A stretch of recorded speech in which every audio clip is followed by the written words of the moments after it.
So one of the great things about CircuitWorks is that it's integrated completely into the SolidWorks environment. There's a great connection, and that's what we're going to initially start out taking a look at is how can we bring in the ECAD data into SolidWorks, and then what happens if we want to push it the other way? What if we want to start the electrical board layout and some of the mechanical components, and then transition that information back over to an ECAD product like Zukin or some of the other players that are out on the market. So again, CircuitWorks is part of SolidWorks Premium. It's simply an add-in to the product, and once it's added in, I can do a file open and search for either PAD files or IDF files, either one. So we're going to start out, we'll just take a look at an example here, an IDF file. We'll bring it in, and the CircuitWorks interface pops up on the screen. What's great about this is that you can really start to do some nice sorting, filtering, and manipulation of the data even before you bring it into SolidWorks. Just as some background, oftentimes what happens is that you've got these circuit boards that get designed, and there's a ton of just very, very small components, lots of fine detail that ultimately may not be of much value in the mechanical design process. So let me kind of just give you an overview of the product here. What you're going to notice is that you get a feature tree over on the left, much like you would in SolidWorks, that outlines the key information, such as the board outline, right? So we've got the information related to the board itself. We've also got all the non-plated holes that get shared with us, as well as the plated holes. Okay, so these are aspects that were put in the ECAD program. And then we've also got all of the components related to this design as well. So you can see here that as I look at these and as I'm clicking on them, they actually highlight out on the screen. Now, one of the great things here is if I don't want to see all those reference designators, I can turn those off. So I can come over here and just say, you know what, I don't want to see all of those. So we'll turn them off. And as I'm looking at this, again, as I'm clicking on items, they're going to be highlighting out on the screen. And I can also look at whether it's the top view or the bottom view of the board. So here we're looking at the top view. I can also transition and look at the bottom view of the board as well. So we've got two different areas that we can take a look at specific to this board. And as I said, as you're clicking on those, you can see that they actually are highlighting and showing me where they are on the screen and on the board. Now, likewise, that's the component, but then the individual instances then are listed underneath as well. So I can click on each of those, and I can actually see the specific item or the specific instance of that part and where it's located at on the board. Okay. So that's the first thing. The second thing you're going to notice is that many of these components have little asterisks by them, and what that indicates to me is that these components are new to SolidWorks. They've never actually been built. One of the great things about oftentimes the outputs of IDF files is that they contain not only profile data, but they contain height data. And in fact, when you look at the properties of these, for instance, let's just take a look at the properties of these components. This is all the ECAD data that has been entered in, right? So the component name, the part number, oops, maximize this guy. So the component name, the part number, the build status, is the component an electrical component or is it mechanical? We'll kind of see how that comes into play here in a moment. But basically any of the properties related to this item. Likewise, the properties for the given instance are here as well. So the reference designator and who owns the component as well as its position on the board. But as I said, one of the nice things about this is that one of those key properties for components is the actual height. So it's bringing that information in from the IDF file. It knows how tall this part is and can actually build the model or a representation of the model based on that data. So that's one of the nice things, again, is we're able to build the models even if they don't exist. We pull in all of that valuable data that typically gets assigned in the electrical CAD package, and we're able to use it. And one of the other things that's nice, I'll point out to you here, is you can see that this one here actually has an exclamation mark next to it. And what that's indicating is that, hey, I've got a profile, but I don't have any height. And so you can actually go in and start to add the height from CircuitWorks. So I can say, you know what, this is really going to be 1 millimeter or 5 millimeters or however tall you want. And you notice that the minute over here on the right I start adding values, it goes from being a wireframe to being a solid representation within CircuitWorks. And if I back it back down to 0, it goes back to a wireframe. So you've got a lot of great capabilities as it relates to manipulating that data.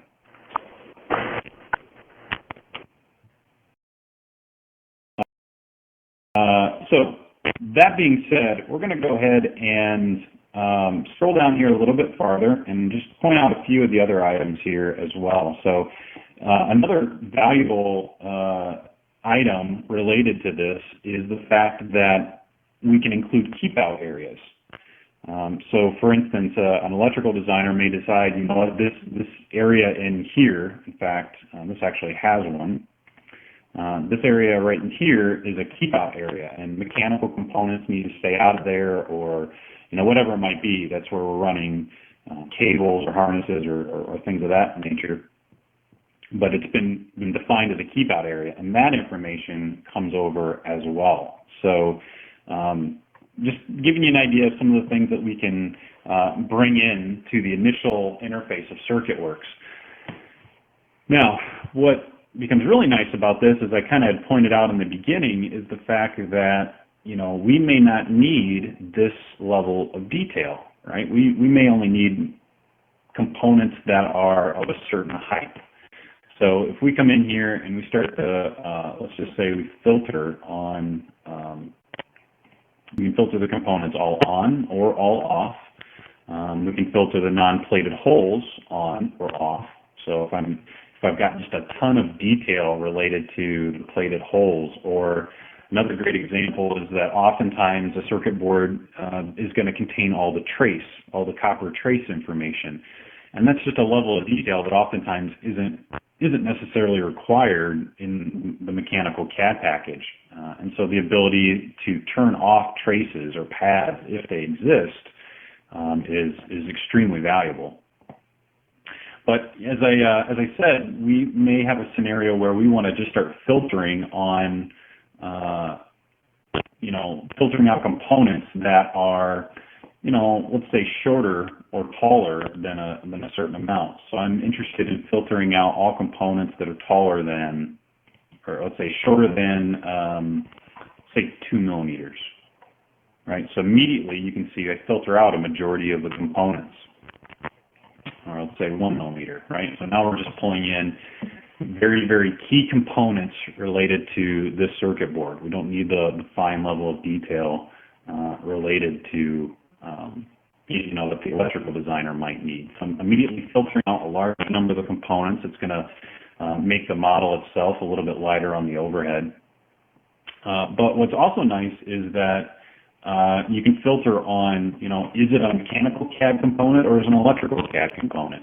I mean, is it defined as mechanical in the sense that it's a connector, or is it electrical? Has it been classified as an electrical component like a resistor or a coil or something to that effect? So, with that information, we can then filter out. I only want to bring in mechanical CAD components. So we've done a nice job filtering. We've got kind of a simplified representation of the board because we didn't necessarily want all these extra components. Again, if we look at the back side of the board, we can see that we've filtered quite a few components on the back side as well. And at this point, we're ready to actually bring it into SolidWorks. So I've I've got the board filtered and looking how I want, and let's go ahead and have SOLIDWORKS build the models. So I can just simply come over here and say build model.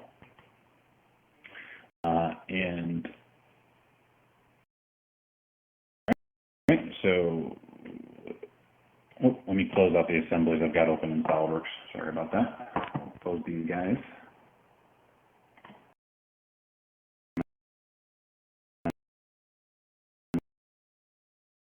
We'll have it build the models for us.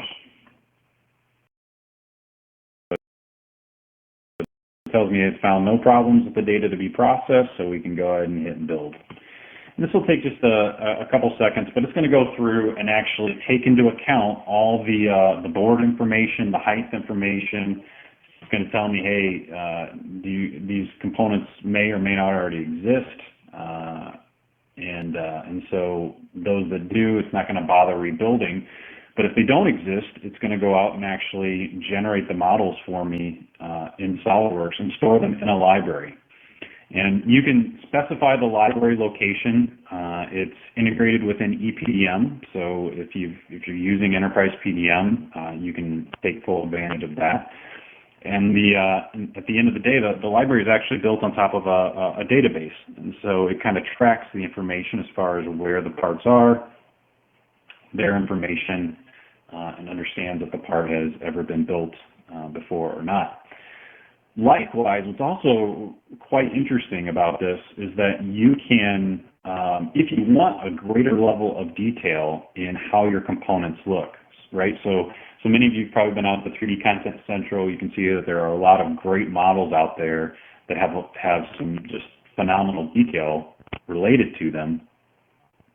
You can actually download the components and place them in your CircuitWorks library so that every time a certain part number is seen coming through from the ECAD system or a certain reference designator, it uses that more detailed model than what might come out of the electrical CAD system. The electrical CAD system oftentimes is just concerned with kind of the general profile and then a height.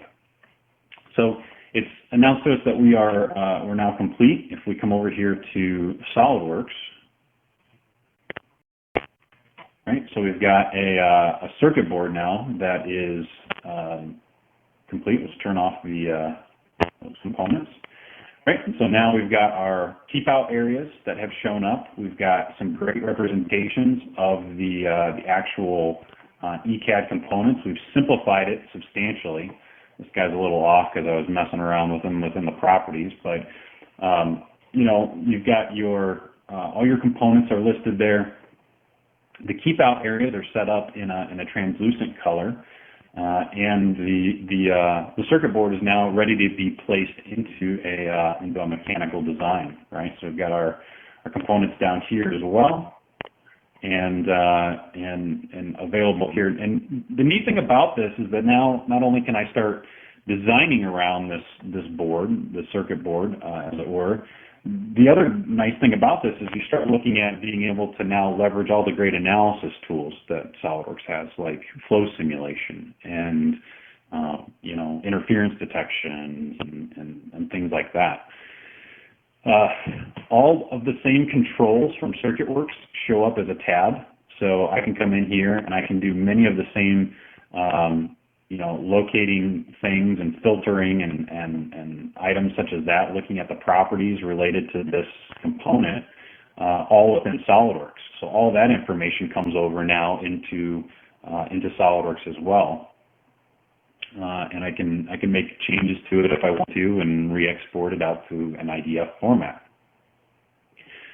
So again, just some really great tools as it relates to when you get into these higher technology products where you're trying to incorporate both electrical and mechanical components into the same design, how we can leverage that information more effectively. So that's an initial overview of CircuitWorks. I'm going to show you another example here where we've taken CircuitWorks to another level in 2012